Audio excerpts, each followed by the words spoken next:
The same high stress and high cortisol state that is affecting your gut today results from the exact same physiology that has kept us alive as humans for thousands of years. And following is the pattern that I see over and over again. I see high stress, and high stress causes high cortisol. And from that, we see a gut that begins to fall apart.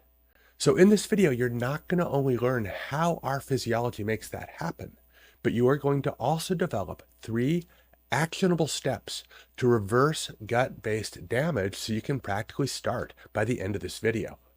So to really understand how stress affects the gut, we have to go back a few years. Actually, we have to go back a few 100,000 years to the time when humans did not have the luxury of electric lights and refrigerated foods. Back in the forest, we were hunters and we were gatherers, and we were never quite reassured that we would find something to eat around the next corner. And for that reason, our physiology is tightly tuned to keep us alive when the stress of starvation is high. Unfortunately, with today's, diets and stressors and environmental chemicals, the same physiologic changes that kept us alive back then are now causing symptoms in the present time. So if you guys are suffering with bloating and gas and discomfort, reflux, or alternating constipation and diarrhea, this video is for you. My name is Scott Resnick, and on this YouTube channel, I'm sharing my 30 years of medical experience to simplify complex medical issues and to give you guys practical steps to turn around your health without using drugs. And the name of the game here, folks, is survival. It's energy conservation and redistribution of that energy.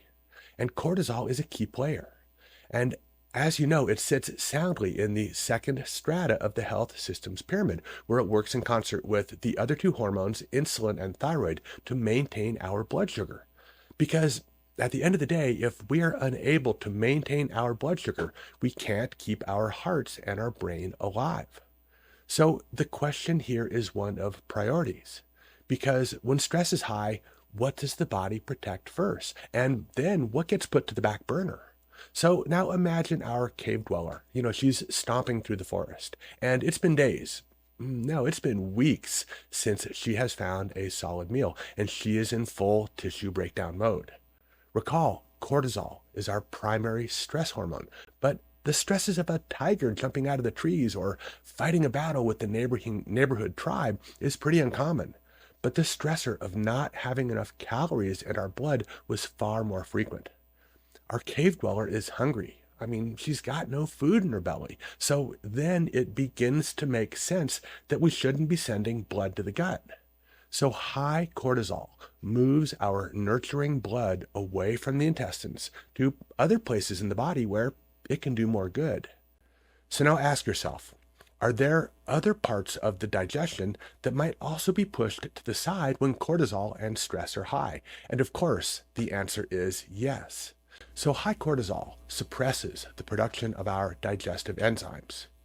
For the exact same reason, if our cave woman is not finding food, it doesn't make sense to put the effort and the metabolic energy into making enzymes to digest the food that we haven't eaten. So cortisol literally breaks down our body to keep us alive.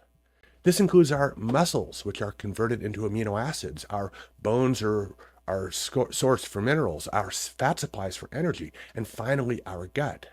With the damaged gut, we don't digest our food so well, and we lose the ability to protect ourselves from all the invisible microbes that make it into our body and would love to scavenge our glucose and amino acids and fats.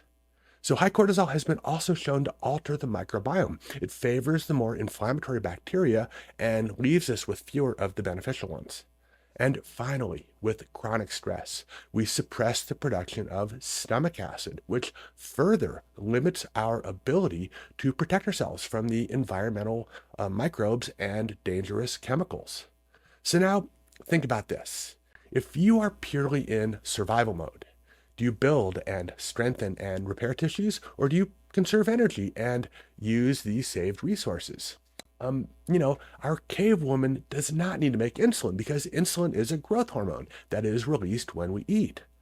Insulin's job is to store energy and to lower our blood sugar, which is exactly Exactly what our cave woman does not need right now. I mean, she's not eating anything, so not making any insulin makes pretty good sense.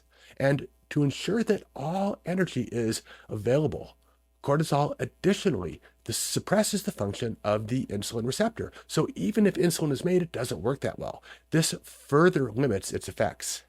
And when stress is high, we move to a state of low metabolism to conserve our resources.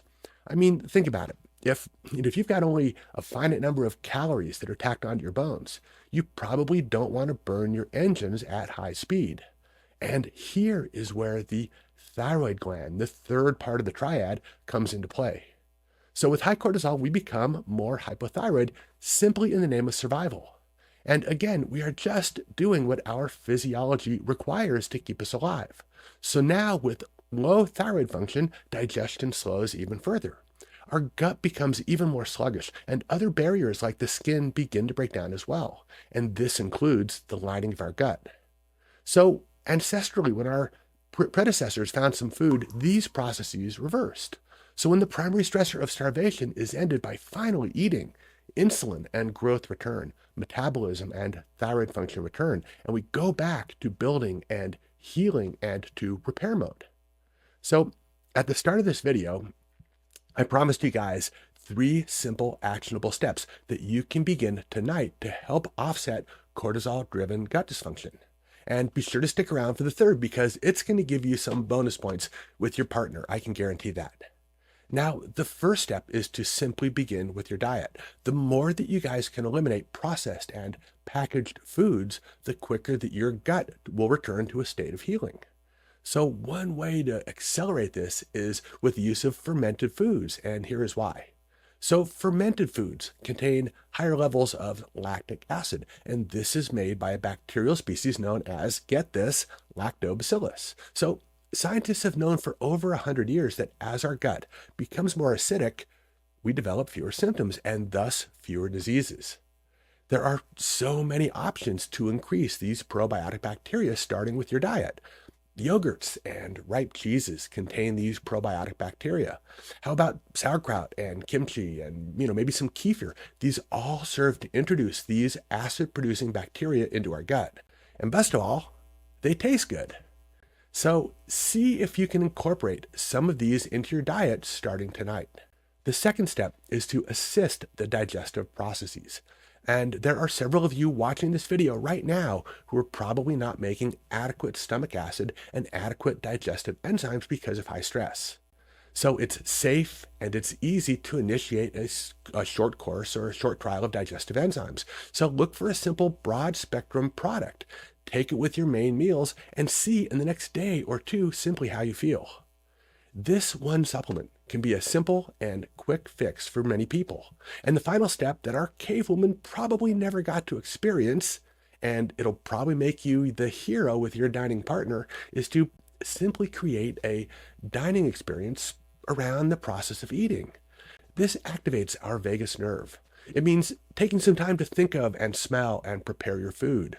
These steps allow your digestive juices to build naturally. All cell phones, electronics, turn them off.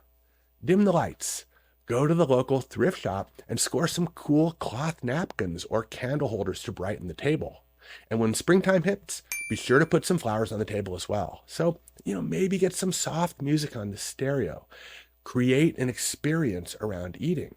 Can you now begin to see what happens to digestion when your body feels safe? Our cave woman probably didn't have the opportunity to sit down and eat in a calm, unhurried way. But this does not mean that you cannot. We all critically rely on maintaining balance between the 3 energetic hormones of insulin and cortisol and thyroid. These are foundational to the health systems pyramid because all of our other organ systems require a balanced yet dynamic ability to scavenge energy when the foraging is thin, and on the flip side, to store away energy when the getting is good. A huge amount of chronic diseases and early aging is tied to this metabolic energy triad. It's so important. So when these hormones are working well, our gut functions well. If you want a healthy gut, you will need to look at the 2 underlying layers of the health systems pyramid. Because with adequate nutrition and balanced energy. We can maintain a healthy gut barrier that drives health, improves our immunity, it improves our mental status, our overall body's functioning. Now, functional medicine works best when applied systematically, and using the pyramid strategy, you should see that in order to make your gut work well, you need to first focus on nutrition. This means measuring and modifying things when possible. You need to then ensure that your energetic layer of the pyramid is balanced. So be sure to measure your cortisol and insulin and thyroid. Consider digestive enzymes and creating a ceremony around eating. And if you would like to know exactly how to understand where your cortisol levels are, I recommend that you watch the video listed in the description below. And I'll see you there.